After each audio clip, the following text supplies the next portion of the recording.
Hey, this is Webb. Hope you're doing great. Thank you for checking out my channel and continuing this whole session of mixing live drums.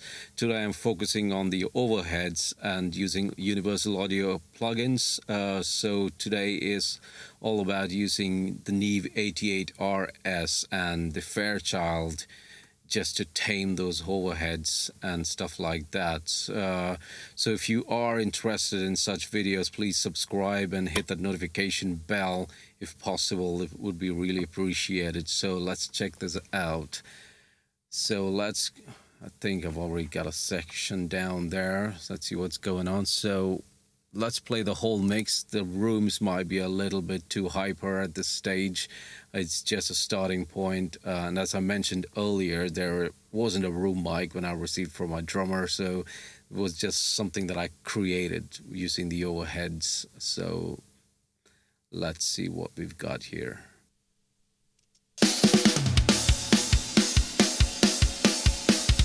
Let's just mute those rooms for a second.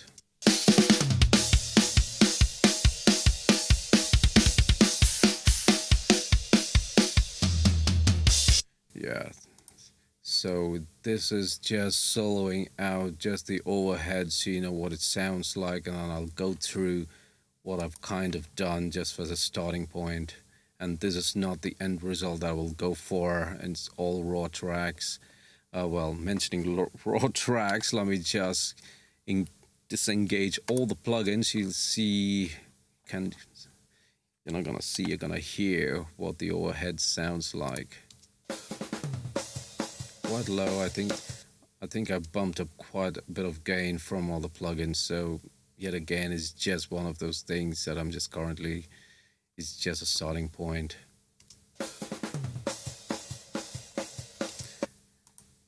And this is what the whole drum kit sounds like without any plugins engaged.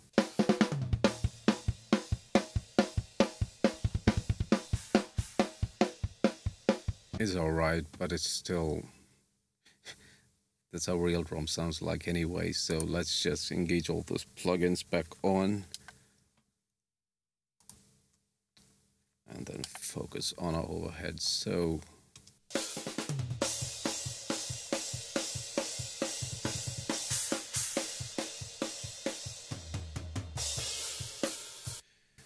as you can see, it sounds quite all right, you know. If going through the whole drum bus and the parallel drums and stuff like, I can tame. In fact, if you see the amount of parallel compression that's going on, it's a little goes a long way. So I can play around with that when the whole mix comes together and stuff like that. So let's just disengage all the plugins on the overheads and see what that sounds like.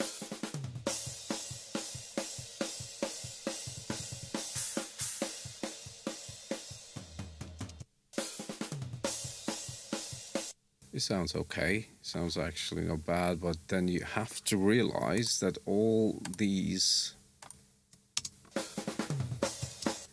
contribute to those overheads anyhow. So what's happening here is on I just found a little weird frequency happening down, where would that be, around the 200 hertz kind of zone, and I just pulled it right down. That thing seems a bit extreme, but I will tame that during the mix, see if it sounds a little bit weird, and then I will take it from there. Just rolling off a little bit of high pass and a low pass there, not too extreme. And that is just a simple EQ, just a stock EQ from Pro Tools. I could have used a universal audio plugin for that, but didn't see the point. It was just a quick and easy fix. So what's going on here is I've got the Fairchild doing most of the taming work and boosting up a little bit of the level. It just sounds good. I did a bit of a sidechain filter there. You can see, you can check out the mix, whole you know, what's going on the plugin. And I think it's going to be a long video if I start explaining the whole thing.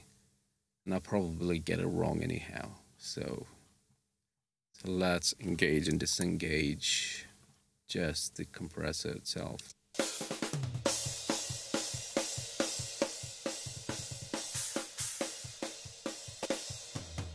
It kind of tames out. The thing is with a Fairchild, you get this kind of character already. You just put the plugin on, and it just sounds great. It sounds a bit full, and you know what I mean. I think there are some really cool videos out there that actually explains how the whole Fairchild works. I never tried out a real Fairchild. Don't know what that sounds like. I don't think I'll never get the chance. You never know. There'll be one day where I get the hardware myself. So I'm quite happy with what I've got right now. So this is without the Fairchild on.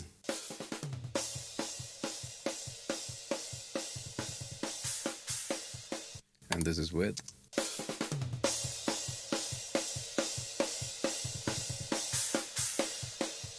Quite a bump in gain there, but it's just, we had starting points. It's just taming the whole, you know, the tone of the overheads, and that is going straight into, you can see there's not a lot of gain reduction going on.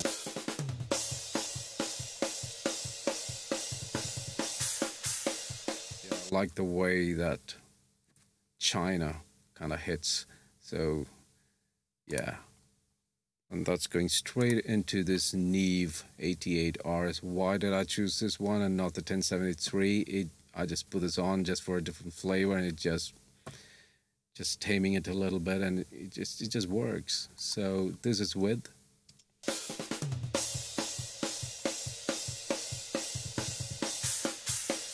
And this is without.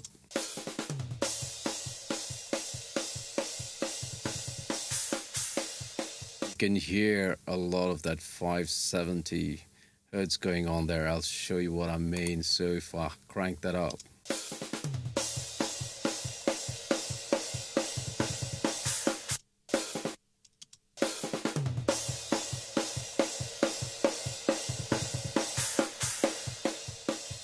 obviously that's going to the extreme. That is just for you to get an idea at what's been pulled out of the mix of the overheads anyhow.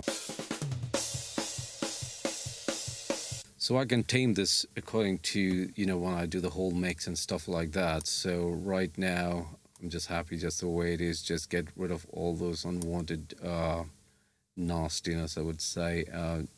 Nothing too extreme, you know, just basic stuff. No gating or no compression going on. Just a bit of EQ just to pull it down. Just a flavor of the channel strip anyhow. So yeah, yet again, nothing going on the high boost. So cutting a little bit off. I'm guessing that is a 7 or a 8. I'm not sure. There's gonna be somebody out there say I'm getting it wrong. So I'm always getting things wrong anyhow. So once again, this is with everything engaged. I tried, as you can see, I tried the distressor, but it was too aggressive, and maybe at some point I will kind of go for it, maybe get rid of the Fairchild. You never know. So this is, once again, just, let's do a before and after. So this is before all the processing going on.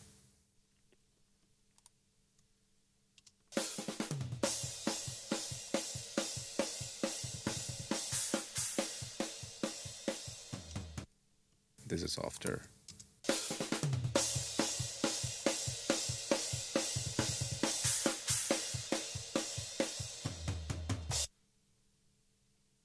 I think it could be quite confusing with a lot of gains, the gain staging going on there. You know, it's just a bump in the gain when I engage all the plugins, but you get the idea. It's just taming it down for it to fit in the mix. So yeah, that's basically just the starting point of how I would approach the overheads using universal audio plugins and stuff like that. So thank you for checking this out, and catch you later.